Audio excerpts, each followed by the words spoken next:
Bonjour à toutes et à tous, bienvenue dans ce dernier épisode de Culture Design, il est temps de casser des chaises. J'ai commencé à écrire cet épisode le 21 mars pour qu'il sorte début juillet, et finalement nous sommes aujourd'hui, au moment où je suis en train d'écrire, le 26 juillet.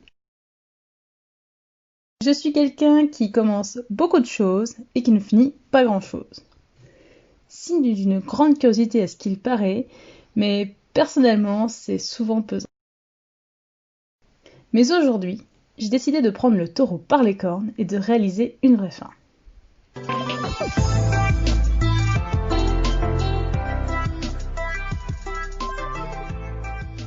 J'ai pris conscience que j'arrivais au bout de ce projet, né dans une période d'incertitude et de colère. Je me sens beaucoup plus apaisée depuis plusieurs mois, et toute bonne chose a une fin. Je ne m'étais pas imposé un nombre d'épisodes, de saisons ou sujets à traiter, mais je pense avoir fait le tour de ce que je devais faire. Et ainsi, je préfère m'arrêter maintenant avant de perdre en qualité. Le premier épisode est sorti le 8 février 2019. Depuis, j'ai bien évolué et grâce aux nombreux retours reçus, j'ai permis à d'autres personnes d'évoluer sur le sujet et c'est la plus belle des reconnaissances que je puisse avoir. J'ai abordé des sujets très variés, allant de notions générales à des définitions plus spécifiques. Et pour finir cette saga, j'ai décidé de faire une sorte de FAQ afin de répondre aux questions qui m'ont été le plus souvent posées.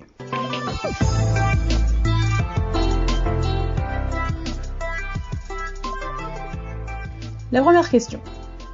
Quel est ton parcours de designer et ou comment on devient designer ? Alors, concernant mon parcours, déjà je préfère annoncer, il n'y a pas de parcours parfait. Déjà, comme beaucoup d'enfants, j'ai voulu devenir différents corps de métier et aussi, sachez que je suis du genre girouette. Je change très facilement, très souvent d'avis et ça peut se transformer en changement à 360 degrés à la dernière minute.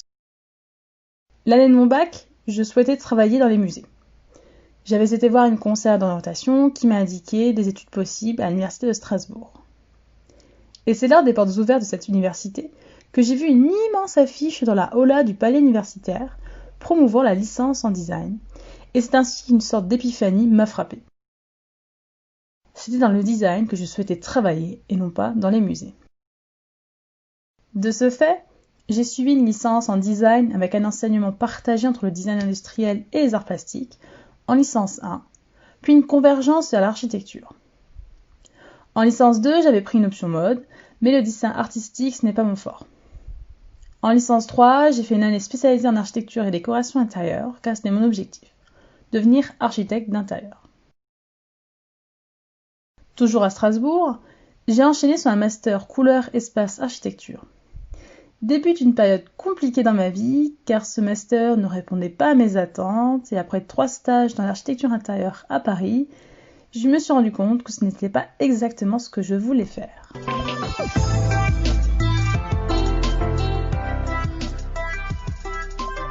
C'est lors de mon dernier stage que mon manager m'a dit « Ce que tu cherches, c'est une entreprise dans laquelle tu pourras porter une cape rouge et aller sauver le monde. » Et c'est comme ça que je suis devenue designer de service, ou UX designer. En effet, plus que l'architecture et la décoration, c'était les gens en général qui m'intéressaient. Je trouve l'être humain incroyablement passionnant dans sa complexité. Et c'est ainsi que j'ai suivi le Master Design, Interaction, Innovation, Service à l'Université de Bordeaux-Montaigne. Je suis très satisfaite de ce master, même si je le complète aujourd'hui avec la formation Take the Wave initiée par Mélodie Mansipose. Formation que je recommande si vous voulez compléter ou aborder l'UX design dans votre parcours professionnel.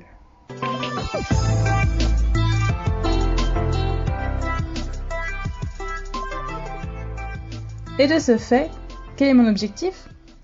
C'est de créer des expériences à impact positif. Et aujourd'hui, là où je travaille, mes services permettent d'augmenter le chiffre d'affaires de cette entreprise. Je ne suis pas seulement une prestataire de services créatifs, mais également une partenaire stratégique dans la prise de décision en matière d'innovation. J'aide à maintenir une image de qualité et à améliorer le taux de satisfaction client grâce à mes compétences dans la compréhension des utilisateurs et des parties prenantes. J'aide à livrer des projets réussis à notre public, de la stratégie au produit final.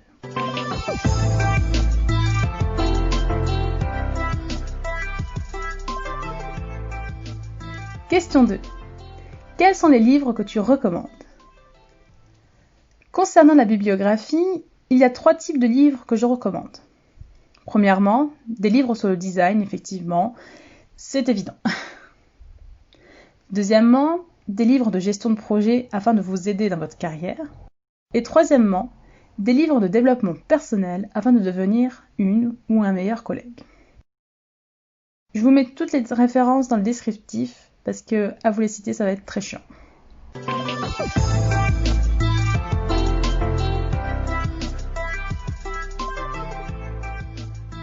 Question 3. Comment on fait pour se lancer quand on souhaite produire un podcast ? Pour moi, la première chose et la plus importante, c'est l'envie. Tu as envie de faire un truc ? Eh ben vas-y. C'est pour moi le seul élément qui répond à la peur de l'échec, à la critique, au sentiment d'illégitimité. Je ne pense pas qu'il y ait une format type concernant un podcast. Ça peut être tout sujet que tu veux, le temps que tu veux. Orelsan chante dans Note pour trop tard. Si tu veux faire des films, tu as juste besoin d'un truc qui filme. Je fais mes enregistrements avec le magnétophone du téléphone, puis c'était avec les micros d'écouteurs. Bref, la qualité n'est pas ouf, mais j'ai des gens qui écoutent. Le deuxième conseil que je peux donner, c'est le test and learn. Tu fais un truc et tu adapteras les améliorations, les nouvelles idées qui viendront à force de faire. Et pour des questions plus techniques comme le montage, avant j'utilisais Audacity, mais ça ne marche plus sur ma version de Mac, donc j'ai trouvé une alternative avec Adobe Audition. Et aussi, si on souhaite le rendre accessible aux personnes sourdes ou malentendantes, c'est bien d'avoir soit une retranscription écrite ou une vidéo sous-titrée sur une plateforme type YouTube. Pour finir, je vous invite à aller écouter le podcast de Clotilde Dussoulier. Son podcast s'appelle Change ma vie et particulièrement l'épisode 143 qui s'appelle Consommer ou appliquer.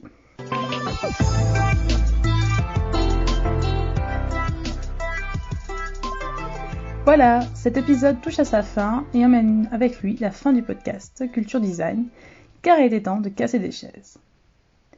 J'espère que vous avez eu autant de plaisir à l'écouter que moi à le produire. Je vous souhaite à toutes et à tous de continuer à être aussi curieux. Aux designers et aux futurs designers de devenir les designers qu'elles et ils rêvent de devenir. Un grand merci à tous ceux qui m'ont encouragé, cru en moi, et c'est parti pour de nouveaux projets. Vous retrouverez toutes les sources concernant le podcast sur mon site internet massomarion.wixsite.com/website dans la rubrique blog puis podcast. Vous pouvez vous abonner à ce podcast sur de nombreuses plateformes telles que Deezer, Spotify, iTunes Podcast, YouTube ou encore Podcast Addict. N'hésitez pas à le partager avec votre entourage, à faire un don sur ma cagnotte Tipeee ou à me laisser votre avis. Je me ferai un plaisir de le lire lors d'un prochain épisode. À la semaine prochaine!